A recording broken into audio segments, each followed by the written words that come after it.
안녕하세요. 책 읽어주는 에젤 강미경입니다. 서울중앙성결교회 이만신 목사님의 아내 이정말 사모님은 인생사 어떤 문제도 하나님 앞에만 가져가면 사랑의 붕대로 감싸주시고 해결해 주신다고 하시네요. 목회 40년 동안 경험하신 놀라운 은혜 전해드립니다. 어느 목사님의 아내를 상담한 적이 있다. 사모님, 요즘 정말 창피하고 분해서 살고 싶지도 않아요. 교인들 보기 부끄럽고 하나님 앞에도 죄송하고 제 남편 목사님이 혼자 사는 여집사하고 눈이 맞아 좋아서 지내는 거예요. 본인들은 그런 게 아니라고 극구 부인하지만 이미 알만한 교인들은 다 알고 있는 사실이죠. 벌써 6년이나 되다 보니 교회는 온통 시험에 빠져 있어요. 300명 정도 모였는데 100명이나 빠져나가 버렸어요. 듣고 보니 정말 보통 심각한 문제가 아니군요. 그런데도 남편은 아직 정신을 못 차리고 아예 그 여집사가 혼자 사는 게 불쌍하다며 교회 전도사로 쓰겠다는 거예요. 교회 재직들이 신학교도 안 나온 여자를 어떻게 전도사로 쓰냐고 했더니 남편은 신학교를 보내면 되지 않느냐고 생떼를 부리고 있어요. 그러니 참다 못한 교인들이 이번에 또 한 50명 교회를 떠나려 해요. 그런데도 남편은 주일이면 버젓이 강단에 올라 설교를 하니 전 너무 기가 막히고 가증스러워 이제 교회도 못 나가겠어요. 그러니 이를 어떻게 하면 좋아요? 그 사모님의 목소리는 분함에 못 이겨 마구 떨렸다. 사모님, 그래 얼마나 속상하세요. 그러나 이럴 때일수록 정신을 가다듬고 침착해야 해요. 그건 분명 음란 마귀의 짓입니다. 목사님을 넘어뜨리고 교회를 깨뜨리려고 마귀가 장난을 치는 거지요. 그 음란 마귀를 물리쳐야 합니다. 맞아요. 그런데 남편 목사는 교인들이 다 나간다고 해도 정신을 못 차리고 아예 나 싫다는 못된 교인들 다 나가라 그래. 그러면 그 집사님을 전도사로 채용하고 내 소신껏 목회할 수 있으니 더 좋지 뭘 하면서 제 말은 아예 들을 생각도 안 하니 아이들 보기에도 너무 창피해요. 대학교, 고등학교 다니는 사남매가 교인들 보기 부끄럽다며 교회도 안 나가고 공부도 안 하니 이러다 애들도 다 탈선하고 말겠어요. 제가 왜 이런 시련을 당해야 하는지 너무너무 분하고 속상해요. 그래, 그 여집사는 어떻게 하고 있나요? 교인들이 하도 반대하니까 몇 주 동안 교회 안 나오다가 지금 다시 나오면서 기필코 신학교에 가겠다고 설쳐대고 있죠. 거기다 이제 남편이 어디 부흥회를 인도하고 와서는 그 사례비를 아예 그 여집사한테 갖다 주기까지 해요. 불쌍하다는 핑계를 대며 이제 나의 공공연히 그 여집사 집을 출입하고 있으니 아이고 이를 어쩌면 좋아요. 사모님, 지금 슬퍼만 할 때가 아니에요. 그 음란 마귀를 속히 내쫓아야 해요. 지금부터 방법을 말씀드릴 테니 잘 들으세요. 먼저 기도부터 하세요. 결사적으로 하세요. 기도 외에는 마귀가 물러가지 않아요. 그러나 기도원이나 어디 다른 외부로 나가지 마시고 집에서 하세요. 사모님이 집을 비우면 음란 마귀에게 기회를 주어 더 설쳐댈 테니까요. 금식도 하시면서 하나님께 모든 염려를 맡기세요. 당신이 부둥켜 안고 있어봤자 하나도 해결 안 돼요. 그럼 그냥 무작정 기도만 하면 될까요? 응답받는 기도를 하셔야죠. 사모님이 먼저 하나님 앞에 회개해야 합니다. 사모님 자신을 가만히 돌아보세요. 남편하고 그 여집사가 죽이고 싶을 정도로 미우셨죠? 그렇게 당신 마음이 미움으로 가득 차 있으면 아무리 기도해봤자 소용없으니 사랑의 은사를 달라고 기도하세요. 그리고 이 일을 통해 하나님께서 선을 이루실 것을 감사하는 마음으로 기도하세요. 감사와 사랑과 기쁨은 성령의 역사지요. 그렇게 기도하면 반드시 하나님께서 해결해 주십니다. 그렇군요. 사모님 말씀이 100번 맞아요. 그동안 제 마음엔 미움만 가득 차 있었어요. 그리고 기도와 더불어 사모님이 하실 일이 또 하나 있어요. 사모님이 사남매나 낳아 기르셨다고 하니 이제 많이 늙으셨고 아내로서의 역할도 많이 시들해졌겠지요. 목사님도 남자입니다. 여자라고는 사모님 하나만 보고 살았을 텐데 사모님이 아내 역할도 제대로 하지 않고 시큰둥하게 있어 봐요. 교회 다른 여자들은 목사님 앞에서 곱게 화장하고 예쁘게 차려입고 있을 텐데 사모님은 이제 나이 들었다고 아무렇게나 편하게 하고 있으면 목사님인들 좋겠어요. 그럴 때 꼬리치는 여자라도 있으면 딱 흔들리기 십상이죠. 순간적으로 음란마귀가 틈타서 넘어진다고요.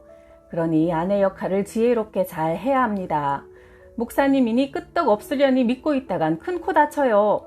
맞아요. 제가 남편을 너무 믿고 아내 역할을 소홀히 한 것 같아요. 그분이 원래 너무 착하고 진실했거든요. 교인들도 다 좋아했고요. 그런데 믿는 도끼에 발등 찍힌다고 어쩜 그렇게 싹 변할 수가 있는지. 그것 보세요. 당신이 아내 역할을 소홀히 한 틈을 타서 음란마귀가 쳐들어온 거예요. 그러니 이제부터라도 아내 역할을 충실히 해보세요.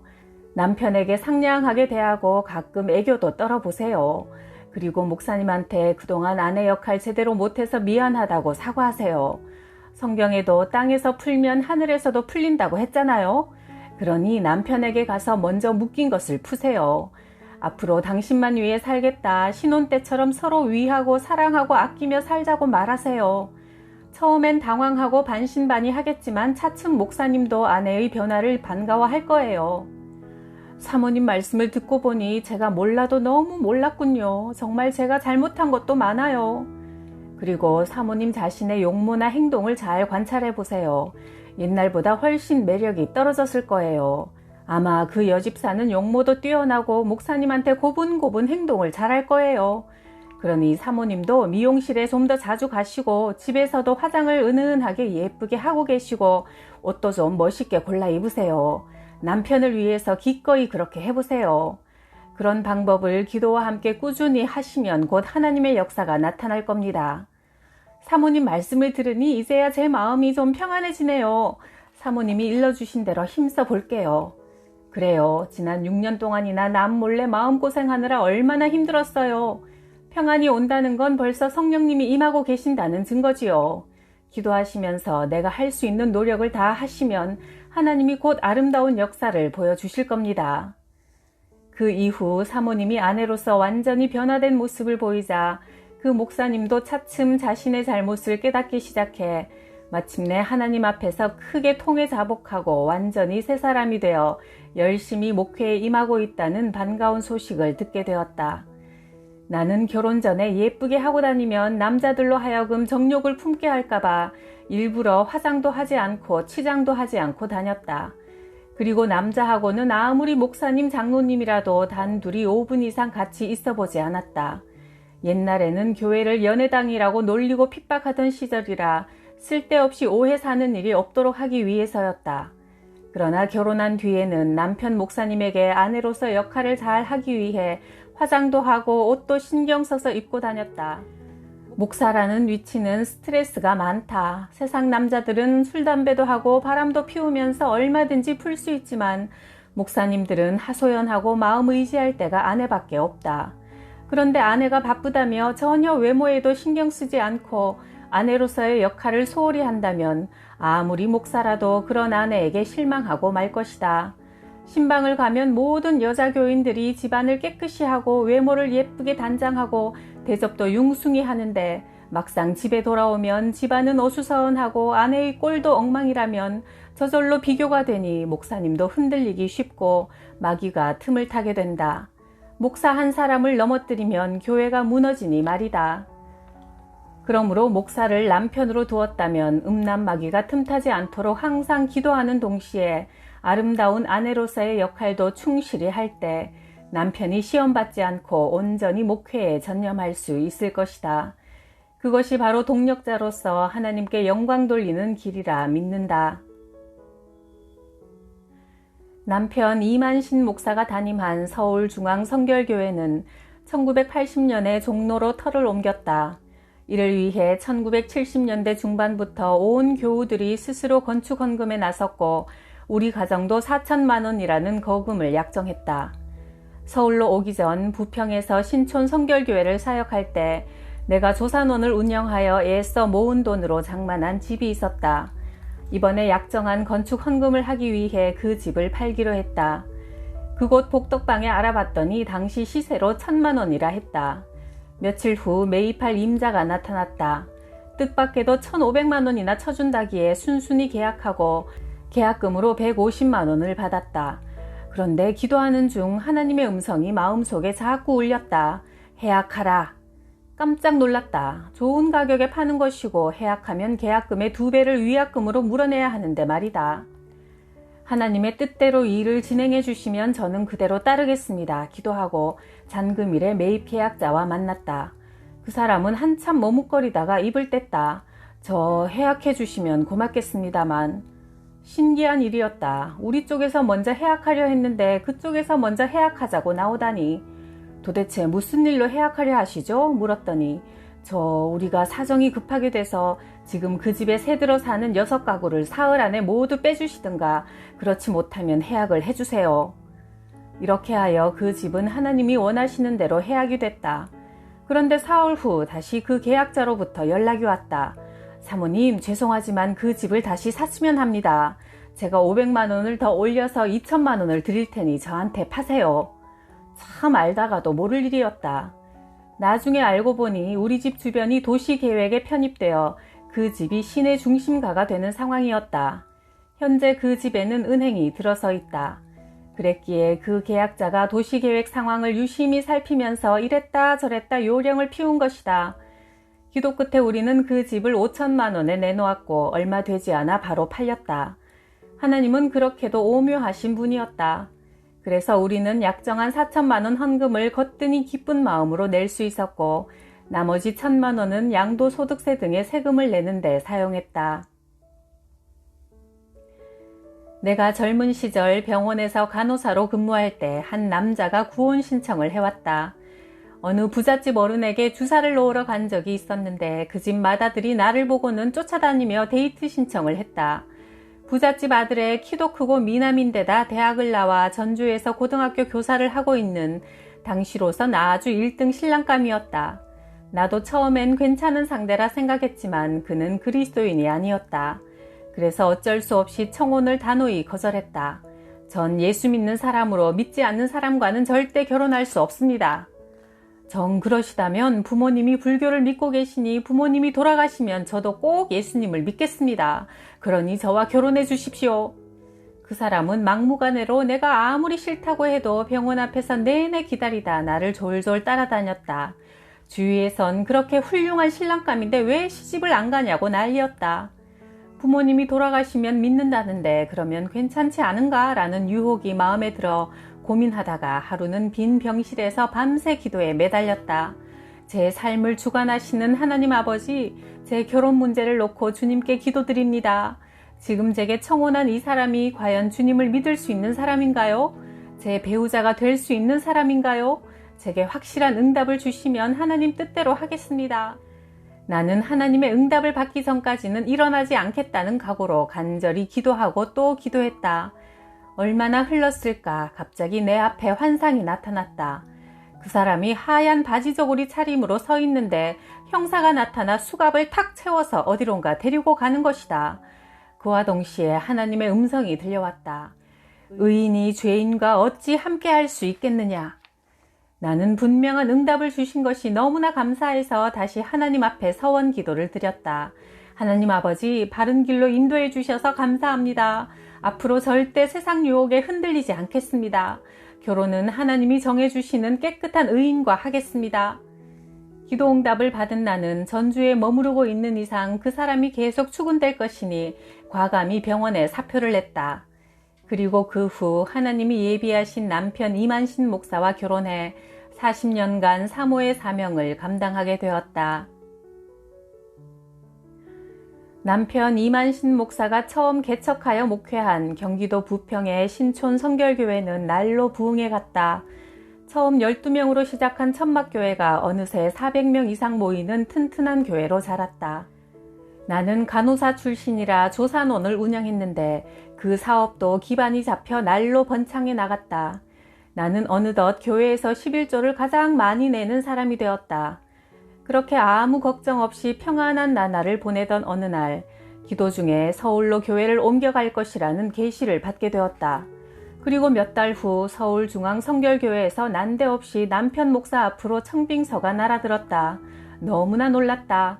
서울중앙성결교회는 1907년에 창립되어 역사와 전통에 빛나는 훌륭한 교회였기에 고작 부평에서 개척교회를 일궈낸 목사에게 청빙을 해온 것이 신기했다. 얼마 전 남편이 그 교회에서 부흥회를 성공리에 인도했는데 그 영향이 큰 듯했다. 남편이 말했다. 여보, 너무 뜻밖의 청빙이라 어떤 결정을 내려야 할지 갈피를 못 잡겠소. 그래요. 하나님이 가라시면 가고 가지 말라시면 가지 맙시다. 하나님께서 확실한 답을 주실 때까지 우리 함께 기도로 매달려 봐요. 남편은 삼각산에서 일주일 금식 기도를 했고 나는 집에서 기도했다. 일주일 후 남편은 화난 얼굴로 돌아와 청빙한 교회로 가라는 응답을 받았다고 했다. 그러나 내 속마음은 옮기고 싶지 않았다. 교회도 잘 되고 조산원도 잘 되고 교인들과도 정이 깊이 들어 실로 오랜만에 아무 걱정 없이 넉넉한 생활을 하고 있었으니 굳이 옮길 필요가 없었다. 그래서 솔직하게 기도했다. 하나님, 사실 전 안 갔으면 좋겠습니다. 아무 불편 없이 편안하게 지낼 수 있는 이곳에 계속 있고 싶습니다. 그러나 제 뜻대로 마시고 확실한 답을 주옵소서. 바로 그 순간 네가 하나님과 재물을 겸하여 섬길 수 없다. 누가복음 16장 13절 말씀이 번쩍 떠올랐다. 하나님이 내 마음을 꿰뚫어 보신 것이다. 하나님을 믿고 하나님께 영광 돌리며 산다고 하지만 은근히 돈에 대한 욕심과 돈이 주는 편안함에 젖어 있었으니까. 하나님의 명령은 단호했다. 세상 것을 포기하고 하늘의 영광을 위해 살 것을 요구하고 계셨다. 결국 우리는 20년간의 부평 목회와 조산원 사업을 정리하고 1974년 서울중앙성결교회에 부임했다. 새로운 교회에서 매일 철야 기도를 드리는 중 그 교회의 영적 상태를 환상으로 보여주셨다. 당시 중앙성결교회는 500명 신자가 모이고 있다고 했지만 교인은 보이지 않고 빈 의자만 가득하더니 잠시 후 목사님과 교인들이 모두 승복 같은 회색 옷을 입고 나타났다. 하나님의 음성이 들렸다. 내가 사랑하는 이 교회가 아직 영적으로 미숙하니 무엇보다 교인들의 영성 개발에 힘써 영적인 교회로 만들어라. 아니나 다를까 부임하고 보니 은퇴 목사님과 당회가 재산권 문제로 12년간이나 법정 싸움을 하고 있는 중이었다. 소송은 지방법원, 고등법원을 거쳐 대법원에 계류 중이었는데 여전히 해결의 기미는 보이지 않고 있었다. 주일 예배 중에 두 파가 강단으로 몰려나와 서로 마이크를 빼앗고 소리를 지르며 난동을 피우고 반대파 장로님이 목사님의 멱살을 잡아주고 막 대더니 교인이 500명에서 400명으로 300명으로 자꾸 줄어갔다. 보다 못한 남편이 마침내 결단을 내리고 부평 신촌 성결교회를 사임하면서 받은 퇴직금을 전부 당회에 내놓았다. 우선 이걸로 급한 문제를 먼저 해결합시다. 그리고 나는 필사적인 기도에 들어갔다. 하나님, 저희에게 닥친 이 시련을 거두어 주옵소서. 하나님의 뜻을 받들어 부임했지만 저희는 말할 수 없는 시련에 고통당하고 있습니다. 속히 이 시련에서 벗어날 수 있도록 저희에게 지혜를 주시고 용기를 주시고 소망을 주옵소서. 그렇게 밤새도록 강단에 엎드려 기도하는데 갑자기 예배당 문이 확 열리더니 키가 크고 검은 옷을 입은 누군가가 저벅저벅 다가왔다. 그 순간 온몸이 덜덜 떨리면서 저것이 바로 이 교회를 사로잡고 있는 마귀구나 하는 영감이 왔다. 이윽고 그 마귀가 내 코앞에 와서 딱 멈추어 내 어깨를 마구 흔들어대며 내가 기도하는 자리가 원래 자기 자리라면서 막 비키라는 거다. 너무도 놀랐지만 이럴수록 정신을 바짝 차려야 한다는 생각이 들어 살아계신 하나님만 의지하면 된다는 믿음으로 담대히 소리쳤다. 사탄아 물러가라. 이 교회는 예수 그리스도께서 핏값으로 사신 주님의 것이다. 썩 물러가라. 그렇게 3번을 소리치자 그 검은 옷의 마귀는 온데간데 없이 사라지는 것이다. 그때 나는 깨달았다.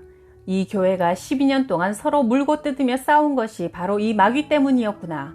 교인들이 기도하지 않으니 마귀가 설쳐댔구나. 그러니 이 교회가 아무리 오랜 역사를 갖고 있어도 빈 의자만 보였고 교인들 전체가 회색 옷을 입고 있었던 거야. 그 후 무서운 시험은 끝났다. 300명으로 줄었던 교인 수가 그 해 말 다시 원상 복구되었고 다음 해 배가 되어 1000명이 되면서 교회는 급속도로 부흥되고 축복의 문이 활짝 열렸다. 1980년에 중앙성결교회는 무교동에서 종로 6가로 터를 옮겨 어느새 10,000명 성도가 되었다. 시험을 참는 자는 복이 있도다. 이 시험에 옳다 인정하심을 받은 후에는 주께서 자기를 사랑하는 자들에게 약속하신 생명의 면류관을 얻을 것이라. 야고보서 1장 12절 말씀대로 시험은 축복을 주시기 위한 대전제였던 것이다.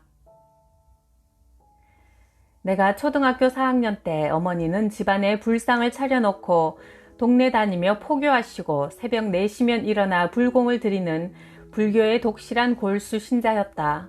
엄마, 그렇게 새벽부터 불공 드린다고 부처님이 뭐 들어주시는 줄 알아? 부처는 신이 아니야. 그냥 쇠 붙이고 돌덩어리란 말이야. 한갓 우상에 지나지 않아. 진짜 신은 하나님이야. 예수님을 영접하고 하나님을 믿어야 엄마도 우리 집도 구원받는 거라고. 그러니 이제 우리 하나님 믿자. 응, 엄마? 아니, 인연이 미쳤나? 어디서 감히 부처님의 노여움을 살려고? 너나 믿든지 말든지 맘대로 해. 이 애민 오직 부처님밖에 없어. 지금까지 우리 집이 잘 지나온 것도 다 부처님 은덕이야. 내 어설픈 전도가 시도 먹히지 않자 나는 새로운 방법을 쓰기로 했다. 새벽 4시면 일어나는 어머니를 따라 나도 정확히 4시에 일어나 어머니가 연부를 외우면 나는 기도했고, 또 주일 예배에서 들은 설교를 무작정 어머니에게 듣든지 안 듣든지 전했다. 그래도 어머니는 끄떡하지 않았다. 나는 다시 새로운 결심을 했다. 어머니가 예수님 앞으로 돌아올 때까지 주일날은 무조건 금식하기로. 평일은 학교에 가야 되니 할 수 없고 주일은 아침부터 저녁까지 새끼 몽땅 금식했다. 그러자 어머니가 조금씩 당황하기 시작했다. 이년아, 넌 예수를 믿어도 그렇게 별나게 믿냐? 그런다고 흔들릴 애미가 아니니 밥은 먹어가면서 해, 이 지독한 년아. 엄마, 난 예수님 믿어서 천국 가고 엄마는 우상을 섬겨 지옥 가는 걸 나는 도저히 볼 수 없어요. 난 죽어도 좋아요. 엄마가 예수님을 믿을 때까지 끝까지 금식하며 버틸 거니까. 나는 꿋꿋이 금식을 해나갔다. 암만 배가 고파도 아무리 욕을 먹어도 아무리 핍박을 당해도 이를 악물고 금식을 지켰다. 그러기를 3년, 국민학교 4학년 때부터 6학년 때까지 이어가자 드디어 어머니가 두 손을 들고 말았다. 그래, 이 애미가 졌다. 내가 교회에 나가볼 테니 이제 그만하자. 할렐루야. 하나님은 어린 딸의 3년에 걸친 금식 기도를 마침내 들어주셨다.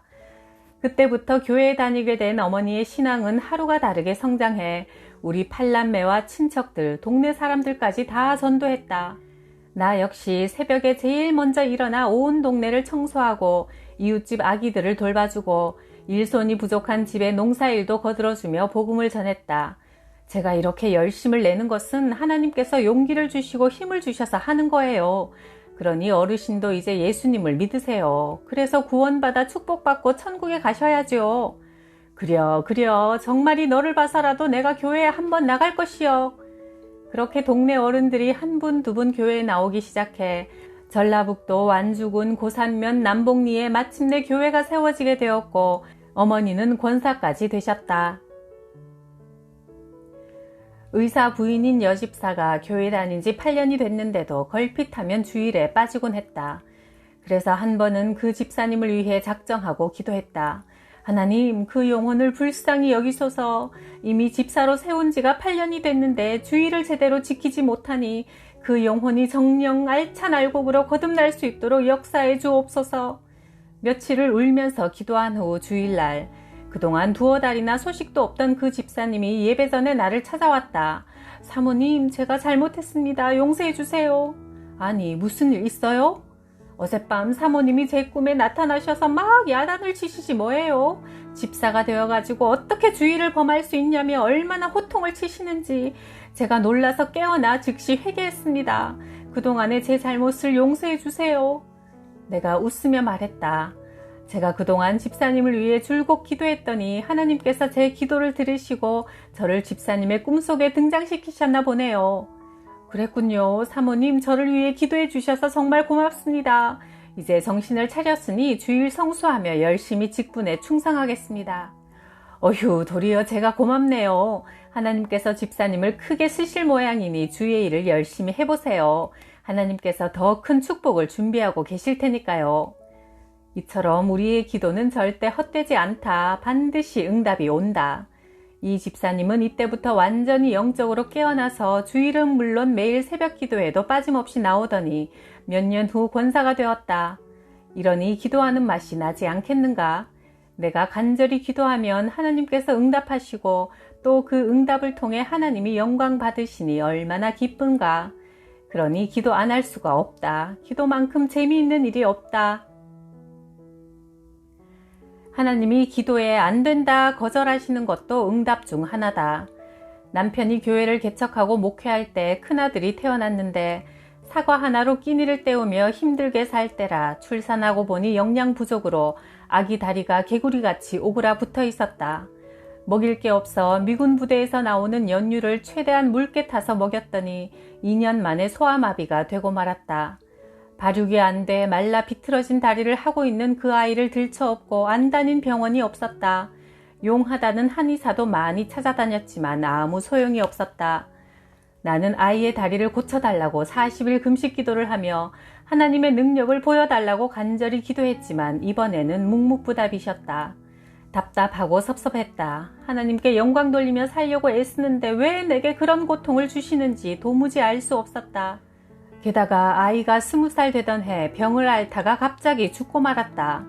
소아마비 장애가 있긴 했지만 더없이 착하고 건강한 아이였다. 우리가 서울중앙성결교회에 부임하자 아이는 아버지 목회에 지장이 된다며 저 혼자 따로 다른 교회에 다녔다.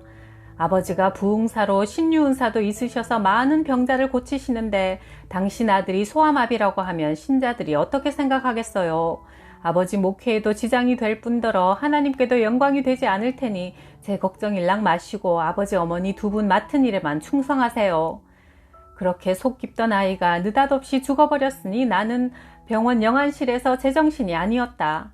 가슴이 터질 것 같아 울며 불며 하나님께 매달렸다. 하나님, 우리 아이를 살려주세요. 예수님께서 죽은 나사로를 살리셨듯이 우리 아이도 살려주세요.